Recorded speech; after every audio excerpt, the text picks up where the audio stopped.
thank you for giving us the opportunity to visit with you. You know, we obviously are disappointed that the court did not take a decisive action to declare the governor's line item vetoes unconstitutional. We believe that they are. The court obviously declined to weigh in on that. You know, they believe that we had funding, and you know, we were able to take money that was appropriated for, or we would be able to take money that was appropriated for another purpose to get us by through session. But I think this is a dangerous precedence that the governor is pursuing. He has been probably one of the most political people that I have ever dealt with, and I'm disappointed that he is continuing this process of attempting to defund the legislature. Well, let me just say that I had mentioned it before. I am shocked. I never would have imagined that the courts would have ruled the way they did. The fact that they can determine that we can run out of money and not be able to do our job is profound. I don't think it just affects us. I think it will ripple across the whole country. It's important that the legislative branch have equal power with the governor. And under this situation, we don't. And so we have to make extraordinary decisions and take money from places that we know we should not as a result of this decision. And so we will figure our way through it, but this is not right. And it's very frustrating on my end. Yeah, I would just add that the court, their lack of making a decision on this is surprising, and I think it was wrong, because clearly under the testimony you heard several people testify. We're not going to be able to write bills. We're not going to be able to provide transparency to the people. We're not going to be able to provide legislative audits that are extremely necessary. We're not going to be able to pay our staff. We're not going to be able to pay staff benefits potentially. So it's extremely troubling that the court said that we are able to continue to provide funding, because that's clearly not the case. So it's very disappointing. The last thing I want to say too is, you know, the meeting we just had was on the fly. We were all caught off guard. We didn't think it was going to happen, and so we're trying to figure out how do we navigate through it. And everyone there rightly says that we should stand up against the governor and that we should make serious decisions. And so even though we're a little bit divided, we're not divided. It's just how do we work our way through this, and how do we avoid unintended consequences. But there are going to be unintended consequences because of what the governor did and what the courts did. And so we're going to navigate through, but that's why you saw what you saw. How much money do you have available to you then potentially to hold you through to February 20th? That resolution would have authorized us to access about $3.8 million in carry forward money that's at the LCC, and about $17 million, which is their second year of the appropriation for the LCC. And I'll caution folks that is not a decision that we wanted to make. We feel the court and the governor have forced us to make that decision. It now brings a whole another group of legislative employees into this unease of uncertainty for the future of their jobs, and certainly does not resolve the issue. The $20 million does not get us very far. It'll get us into session. We probably can't make it to the end of session on that level of funding. I haven't looked at those numbers, but I believe we probably wouldn't be able to make it till the end of the legislative session. So we will need to resolve this in the legislative session, and you know, we hope that the governor will find some newfound respect for the legislature, and I'm not optimistic that will happen, unfortunately. As I said, this governor is probably the most partisan person that I've ever worked with, and to take a legislative session where we had so many victories and so many bipartisan victories, where we just accomplished so much together, and then completely you know, discredit it with this action, I think is just really disrespectful and disingenuous, and it's pretty terrible the way he's treating our staff right now. And what's going to happen on the Senate building, and what are you going to do on the assistance to the legislative branch as far as drafting bills and so on? Can you talk a little bit more about what comes out of this meeting? Right now, because of the resolution that we passed, the legislature will not assist the executive branch in drafting any of their bills leading up to session, nor should we. The governor has line item vetoed the money that would have provided those services, so he certainly shouldn't benefit from those services when he was literally trying to eliminate them. On the building itself, I also believe very strongly that the governor needs to understand that there are ramifications for his decisions. He line item vetoed the money that would pay the debt service on that building, and he needs to, if the bond rating at some point is affected, that will rest solely on his shoulders. And he needs to understand that his decisions by line item vetoing the legislature, frankly, could affect the credit rating of the state. And we hope that it doesn't, and we're going to do everything we can to prevent that from happening by resolving this issue and getting the legislature funded. But in the meantime, we're not going to try to pay for things that the governor intentionally line item vetoed. Yeah, well, so the Senate decided to make the payments through November. We were trying to protect the state's credit rating, but now we have, as we're tapping into the LCC, that's a House and Senate decision, and together we agree that there can't be any more payments on the building. We cannot go there.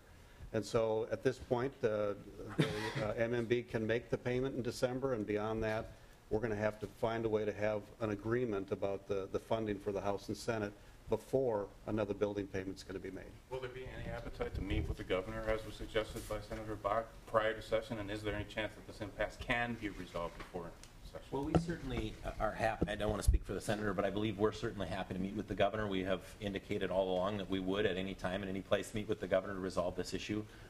We want to resolve it. We hope the governor does. But he's the one that walked away from the table.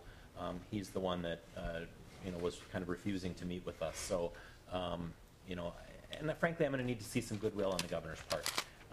He needs to understand that the decisions he's making now are having potentially long-term ill effects on our state, on our credit rating, on our employees, and he needs to stop this exercise and let's get back to the table and work together. That's what we want to accomplish. I think that just as the last session was one of the most productive in history, I think the next one can be as well. But that's dependent on how the governor acts. Right now, my level of trust for the governor is very low. He has gone back on his word. He has agreed to things and then changed his mind. And I don't have a high level of trust for the governor right now. And it's difficult for me to say that because I'm somebody who gets along with everyone. And I believe that trust is something that is necessary in our state government to have a functioning state government. But this governor has betrayed our trust, and it's going to be difficult to have a productive session when we can't trust the governor. How about you, Senator Gazelka, your level of trust? So I'm going to continue to reach out to the governor, but it's going to be from a position of legislative strength. It has to be that we are an equal branch of government with him and reach out to him in that vein. I expect to have a conversation with him. Senator Bach told me that he thought that the governor was going to be calling me. So, yeah, I think in the end it's important.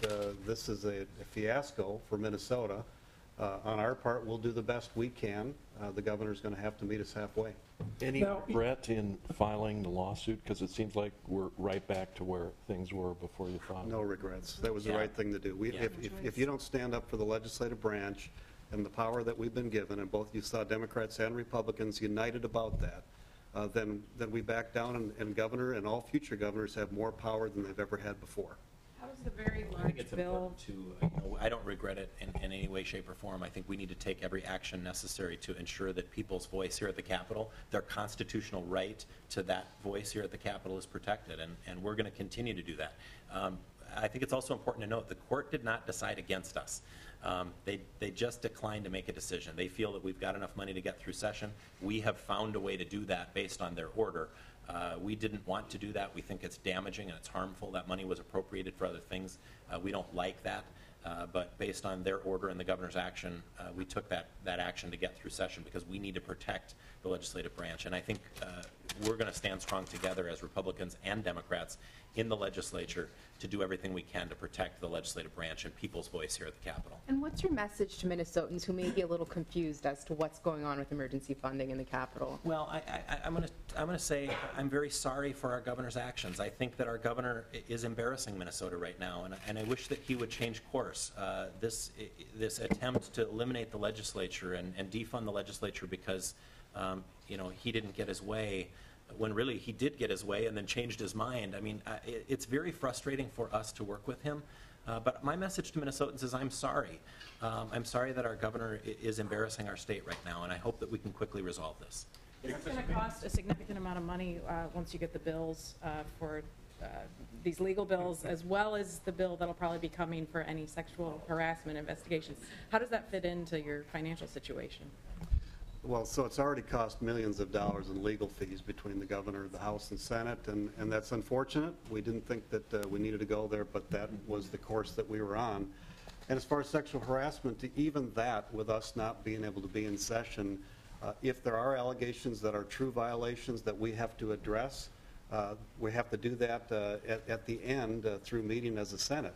I can only speak for the Senate. And so the fact that we're at a roadblock affects so many things, and that's just one of many. Well, let's talk about that for a moment. If there's an ethics complaint against Senator Schoen, do you have the money to have that hearing before the legislative session starts? Yes, and it's very, very important that we do, and with the vote today, that we're going to have other resources that we can. And so I'm still waiting to see what Senator Schoen's decision is. I've already visited with Senator Bach a couple of times on this issue. The next step then would be an ethics violation. If that group then voted to take action, then that would go to the Senate floor for a vote. And would this funding bridge, if it were, then allow you to take some steps in terms of training and other sorts of things that have been talked about in part of both chambers that might not have been possible if you had this, if you did not have this bridge funding? Well, frankly, if we didn't have this bridge funding, we were both planning to shut down operations of the House and the Senate, excuse me, prior to the next legislative session. The Senate had already announced their layoff plans. The House was planning to send layoff notices to our staff. But we did that, or we're planning to do that, knowing that the court would intervene and then make a decision. The court now has said they're not going to decide the case because they believe that we can get to the next legislative session. So we have abided by their order and tapped the money that they thought that we could and should tap. So we'll get to the next legislative session, but we do not have money beyond that. And there's no sense now in laying off our staff prior to the legislative session to try to get the court to make a decision, because they have closed the case, and we would need to, it's my understanding, I'm not an attorney, but it's my understanding we need to start litigation over again by bringing a new case to restore funding if we do suspend operations of the legislature. But please understand, this money will only get us a few months, and we will need to suspend operations of the legislature, and people will lose their voice at the Capitol. They will lose their constitutional right to a legislative branch if the governor does not sign a bill providing funding, or if we do not override a veto of his to provide funding for the legislature. Just so we're clear, it does take you through the February 20th, correct? Correct, it does. And Okay. to get to the heart of your question, the House is planning to proceed with sexual harassment and implicit bias training that will happen likely on the second day of session. It will be mandatory, as you know. Please understand that members of the legislature do not work for me. I cannot fire them, and I cannot compel them. But I'm going to do everything I can to compel them to attend that training, and that will include, if they do not attend the training, I will remove them from committees, and then I will let them explain to their constituents why they don't sit on any committees. Mr. Speaker, may I ask, while we've had this conversation here this morning, some very serious allegations have come out against Senator Al Franken, and most of you have probably seen it by now. There's a picture of him appearing to grope a woman, and I need to get your reactions to that on the national level. If they're serious enough, should he resign? I will say sexual harassment anywhere, in any form, in any place is unacceptable. And I think we as elected officials need to stand together. It's not a partisan issue. We need to stand together to send a clear message that that sort of behavior is unacceptable. I don't know the details about Senator Franken, and we've obviously been busy in our meeting here, but I certainly do believe that people deserve a due process, and we certainly want to make sure that we don't jump to any conclusions. But it is the little bit that I have heard is very concerning. The court reversed in part, vacated in part, and remanded back to the judge. Sorry, but I'm not going to let you talk that one. Deep in the committee discussions, all I saw was the picture on my phone. I didn't read anything. Both the Speaker and I have met about this. We know that it's very, very important that we take serious action on this issue. It's a light that's being shined all over the country, and overall I think that's a good thing. And so we're looking at our processes. As far as Senator Franken, I don't want to comment because I haven't even read the article. But every time we need to look at every case seriously. I mean, there's no exception to that. I've met with Senator Bach as well a couple of times on this. I will tell you the Senate has good practices in place. We already had a December sexual harassment meeting planned and a February one. That was pre any of this because it's something that we all view as very important. But I'll also say that we're looking at, can we be better? And I think we all can be better. And the light being shined on this nationally, I think, is overall a good thing. Senator Gazelka, you said you have not read the article, but you said that you saw the photo. What was your first reaction when you saw the picture? An incredible disappointment. I mean, if you think about, well, in fact, I don't want to go farther than that because there is a due process that you have to have, and every one of these cases has its own merits, but anything that's true is just unbelievably unacceptable. We should all stand against. What about the culture? Senator Bach just said he thinks the culture in the Senate is better behaved than the House, even though he came from the House. Do you think that that's true? You're saying so far, you know, the Senate hasn't because it was a Senate member when he was in the House. Is the Senate above this? No, I don't want to comment about that. The moment you toot your own horn, something else happens, and I'm not going to do that. I appreciate what the House has done. They've taken serious action. They've taken it immediately. I appreciate what the Speaker's done. He reached out to me. We're all going to get better as a result of what's happening, and I'm glad that we have that opportunity. Even though it's painful as you're going through it, we're going to get better. Mr. Speaker, does the Senate have better decorum, or is this a House problem? Yeah. I don't want to get into a House versus Senate. I think we need to all stand together to ensure that the Capitol, whether you're in the House or the Senate, or whether you come here as a member or a lobbyist or the public, we want to make sure that people feel safe and that they feel respected, and that's our number one goal. And I think whether you're in the House or the Senate, whether you're a Republican or a Democrat, we are going to stand together to ensure and strive to make sure that that happens for every Minnesotan. This is a very unique place in that the legislators don't work for the senator and I. We don't get to fire them. The lobbyists work here, but they also don't work for us, so that the intricacies of these relationships sometimes would dissuade people from coming forward. But we want people to know if they feel like they've been treated disrespectfully or sexually harassed, we want to provide an environment where they can come forward, and then that we can deal with those complaints and respond to them in the appropriate way. And that's really, we're trying to be very methodical right now about how we move forward and set that process up. And we believe in the House like we have proceeded appropriately on what's been brought forward, and we will continue to make accommodations for anyone that feels they need to report something. Are you aware of any other allegations against House members at this time? I am not. I think everybody hears a lot of rumors around the building, and I don't even want to speculate whether there are or not. And let's remember that sexual harassment is something inappropriate that's unwelcome, and that we need to respect that. We need to respect the victims, and I also want to respect the process that we've engaged in by having an independent set of eyes look at this. We've hired an outside firm to look into the allegations against one of our members. I don't want to make comments further because I want to respect that process and let that process play out. And I don't want to influence the process. Is there a timetable for that investigation? Do you expect results by a certain date at this point? I think that we're looking at maybe 2 to 3 weeks for that to complete, but I don't know that there is any end date because I don't know how far and wide that investigation may go, and we certainly want them to conduct a thorough investigation, and I don't know what kind of time that will take, but I've been told it may take 2 to 3 weeks. Senator Gazelka, same question. You aware of any other additional allegations against any of your members? Either caucus? Correct. I don't know of any other allegations. And Speaker Daudt, the training that'll happen on the second day of the session, that is for both the House and the Senate, and if so, what is the goal? The training that we have set up, and we didn't actually do that even in response to these allegations. This is something we've been working on for months because we thought it was important that members have a refresher on what's appropriate and not appropriate in the workplace.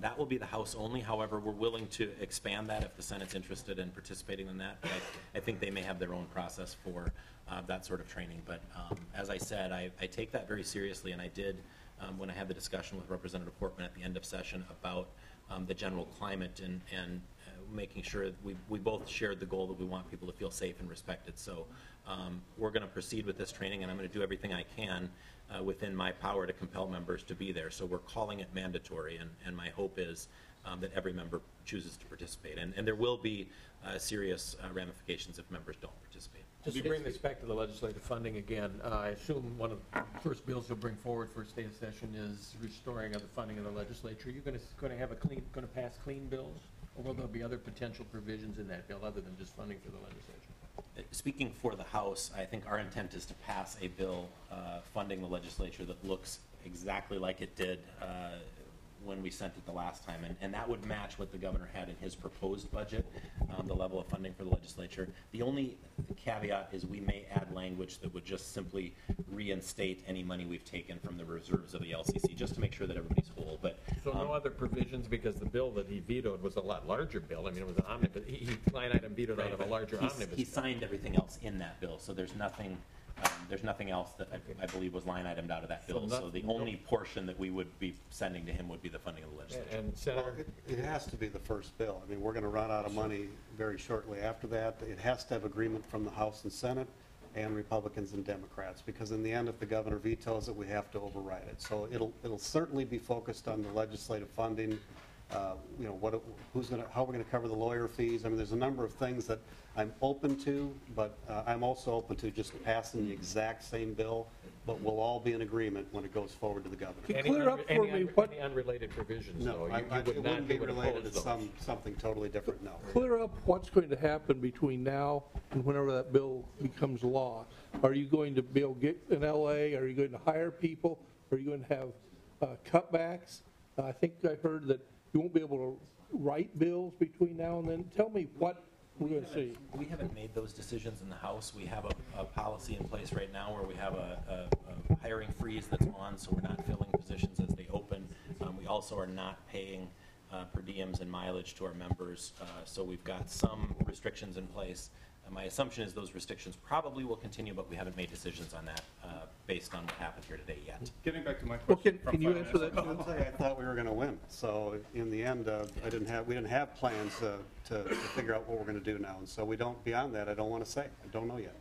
The court reversed in part, vacated in part, and remanded back to the district judge. You've said several times this is not a ruling in Dayton's favor. In what sense is it not a ruling in Dayton's favor? Well, they didn't rule that his line item veto was either appropriate or unconstitutional under that section of the Minnesota Constitution.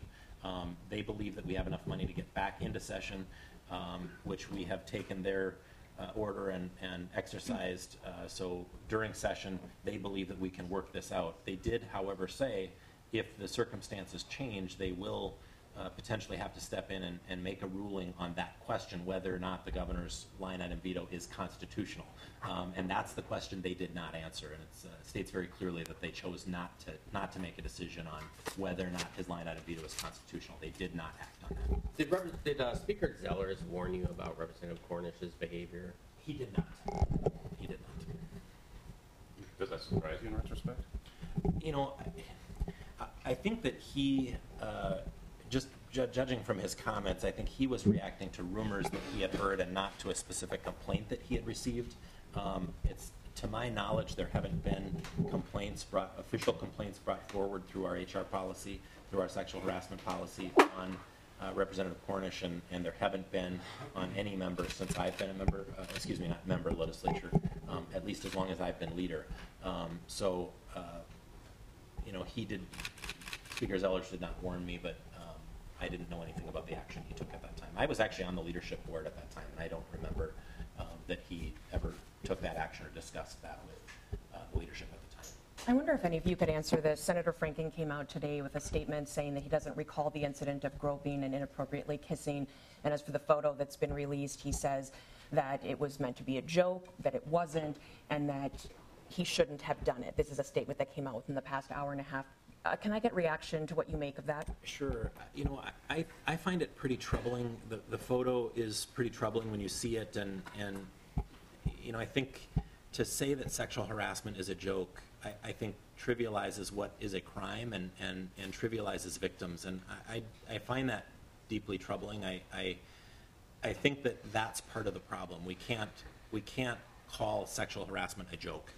It's not a joke. It's a serious issue, and we need to stand strong and firmly against sexual harassment. Leader Peppin, can we get your thoughts on that? Well, thank you for asking. I appreciate it. As the female standing up here, I appreciate that. You know, all the accusations are extremely troubling. I believe that no one should have to be in fear when they go to work that they're going to be harassed.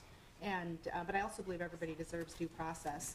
And if these allegations are found to be true, I think serious action needs to be taken, and certainly across the country.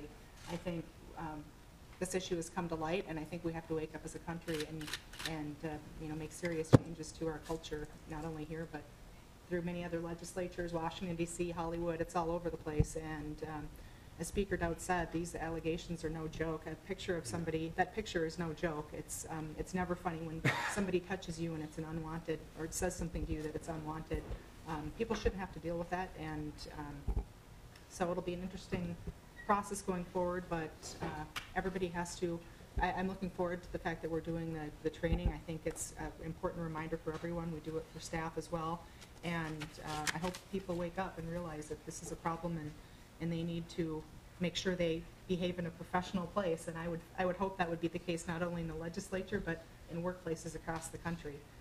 We need to treat people with respect, regardless of who they are. Do you expect more allegations to come forth in the legislature?